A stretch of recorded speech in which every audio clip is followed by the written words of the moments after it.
Praise the Lord. இன்றைக்கான வசனம், சாராய் ஆபிராமை நோக்கி, நான் பிள்ளை பெறாதபடிக்கு கர்த்தர் என் கர்ப்பத்தை அடைத்திருக்கிறார். என் அடிமை பெண்ணோடே சேரும். ஒருவேளை அவளால் என் வீடு கட்டப்படும் என்றாள். சாராயின் வார்த்தைக்கு ஆபிராம் செவி கொடுத்தான். எல்லா விஷயத்திலையும் நாம மனைவியோட வார்த்தையை கேட்க முடியாது. முதலாவது, அது ஏசப்பாவுடைய அந்த வரையறைக்குள்ள இருக்குதா? அந்த நடத்துதலின்படி அந்த வார்த்தை இருக்கிறதா? அப்படிங்கிறத நம்ம முதல்ல அறிந்து தான் அதற்கு செவி கொடுக்கணும். அந்த கீழ்ப்படிதலுக்குள்ள இல்லை, அந்த நடத்துதலுக்குள்ள இல்லைன்னா அது மனைவியா இருந்தாலும் நம்ம அதுக்கு செவி கொடுக்க கூடாது.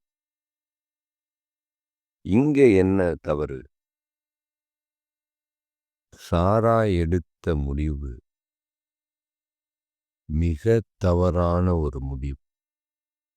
ஏன்னா இதற்கு முன்னதிகாரங்கள்ல ஆண்டவர் திட்டமும் தெளிவுமா சொல்லிட்டாரு. ஓன் கர்ப்ப பிறப்புல நான் ஒரு மகனை தருவேன். ஆண்டவர் வாக்கு பண்ணியிருக்கிறார், வாக்குரைத்திருக்கிறார். ஆனா அதன் மீது விசுவாசம் இல்லாதது சாராயோட முதல் தவறு. அடுத்தபடியா ஆகாரோட இணைய சொன்னது இரண்டாம் தவறு. அந்த காலகட்டங்கள்ல ஒரு ஆண் பல பெண்களை திருமணம் செய்து கொள்கிறது தவறல்ல. இருந்தாலும் அப்படி செய்ய சொன்னது மிக தவறு. அங்க சாராய் ஆண்டவருடைய வார்த்தையை, ஆண்டவருடைய அந்த வாக்கை பொருட்படுத்தாதபடி அசட்டை செய்து அவிசுவாசத்தினாலே ஆகாரோட இணைய சொல்றார். இதே இன்சிடென்ட் தான் ஆதாம் ஏவாள் காலத்துல நடந்துச்சு. அங்க வேற ஒண்ணு. அங்கேயும் மனைவியின் சொல் கேட்டு, அங்க ஒருவேளை ஆதாம், அது எப்படி ஆண்டவர் சொல்லியிருக்கிறாரு சாப்பிடக்கூடாது சொல்லியிருக்காரு, இதை எப்படி நீ சாப்பிட்ட, முதல்ல அதை தூக்கி போடு, நம்ம ஆண்டவர் இடத்துல போய் மன்னிப்பு கேட்போம். கேட்கல, பேசல, ஒன்றும் வாங்கி சாப்பிட்டான். அதனாலதான் இன்னைக்கு ஒட்டுமொத்த மனித இனமும் அவர்களால் பாவத்தை சுமந்து நிற்கிறது. இந்த பாவத்தின் சம்பளம் மரணத்தை சுமந்து நிற்கிறது. ஆண்டவர் அதை ஜெயித்தார், மறுபடி அதை நாம கொடுத்துட்டோம். அதனால அந்த மரணம் மீண்டும் நம்மளை தொடர்ந்து கொண்டே இருக்கிறது. அதுபோல இங்கேயும் ஆபிரகாம் கேள்வி கேட்டிருக்கணும். எப்படி ஆண்டவர் வாக்குரைத்திருக்கிறாரே, நீ எப்படி இதை சொல்லலாம், நான் எப்படி இதை செய்ய முடியும், இது மிகப்பெரிய அநியாயமாச்சு, ஆண்டவர் இதை விரும்ப மாட்டாரே அப்படின்னு ஆபிரகாம் ஒரு வார்த்தை கூட சொல்லலை.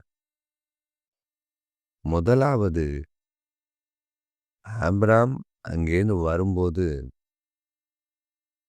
சாராயை அழைச்சிட்டு வந்தார். சரி, ஆகாரையும் கூட அனுப்பி விட்டான். அவன் இல்லை, எனக்கு தேவையில்லைன்னு ஆகாரம் அங்கேயே விட்டு வந்திருக்கணும். அழைத்து கொண்டு வந்தது மிகப்பெரிய தவறு. இடம் கொடுத்தது அதை விட மிகப்பெரிய தவறு. ஆகார் அப்படிங்கிறது உலக வாழ்க்கை, உலகத்துக்கு இடம் கொடுக்கிற ஒரு நிலை. உலகத்தை அக்செப்ட் பண்ணதே பெரிய விஷயம். அதை கூடவே வச்சுக்கிட்டு இருந்தா அது எந்த அளவுக்கு கொண்டு போய் விடும். இது என்ன ஆச்சு, பிற்காலத்துல அந்த தேவனுடைய வாக்கையை மீறுகிற அளவுக்கு சாத்தானுடைய மகன் பிறப்பிக்கப்பட்டான். ஆனா அவர் தேவனாய் இருக்கிறதுனால கர்த்தர் ஈசாக்கை அதன் பின்பாக கொடுத்தார். அவன்தான் வாக்குத்தத்தத்தின் பிள்ளை. இஸ்மவேல் கிடையாது. இஸ்மவேல் யாருன்னு ஆண்டவர் சொல்றாருன்னா, அவன் ஒரு துஷ்டன் அப்படின்னு சொல்றார். முதலாவது ஆண்டவர் நம்மிடத்துல ஒரு வார்த்தை சொல்லியிருக்கிறாருன்னா, அதை முதலாவது நாம நம்பணும். அதை நாம விசுவாசிக்கணும்.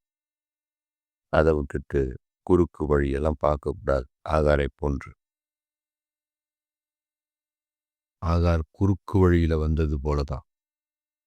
ஆனா குடும்பத்துக்குள்ள அதற்கு பிறகாக பெரிய பிரச்சனையே வந்து கடைசியில ஆகார வெளியில துரத்துற சூழ்நிலை வந்தது. அந்த மாதிரி நிலைமையெல்லாம் நமக்கு வர வேண்டாம்.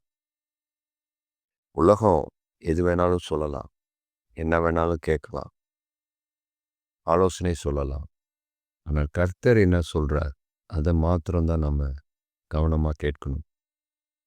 இல்லை இதை பண்ணிடலாம், அதை பண்ணிடலாம், இப்படி பண்ணிட்டா குழந்தை பிறந்துடும், இதை பண்ணிட்டா குழந்தை பிறந்துடும். No chance. அது தேவையும் அல்ல. லாசரு கல்லறையில் புதைக்கப்பட்ட பின்பு 4 நாட்களுக்கு பிறகு அவன் உயிரோடு எழுப்பப்படணுன்றது தேவனுடைய அந்த திட்டம். லாசரு மரித்தாலும் சரி, அழுதுனாலும் சரி, நாரி போனாலும் சரி, தேவன் எழுப்புவார்.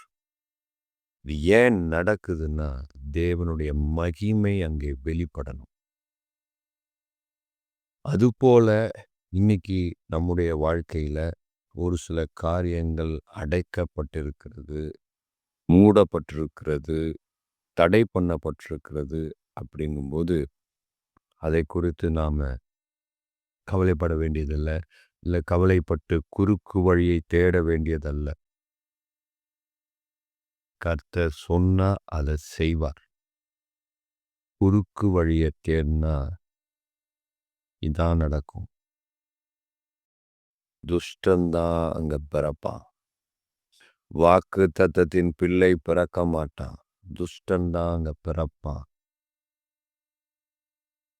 அங்க தேவ வழிநடத்துதல் இருக்காது, சாத்தானுடைய வழிநடத்துதல் தான் இருக்கும்.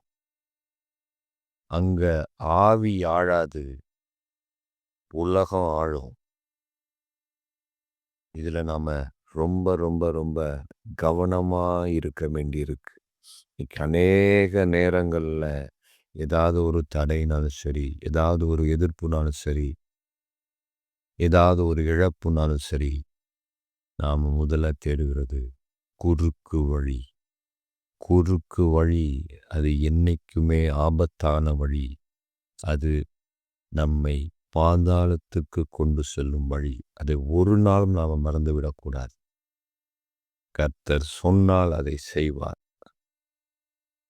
அவர் மனம் மாறுகிறதற்கு மனுபுத்திரன் அல்ல, சொன்னதை செய்கிற கர்த்தர்.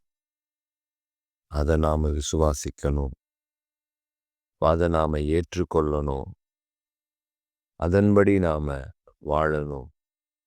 மற்றவை தானாய் நிறைவேறும்.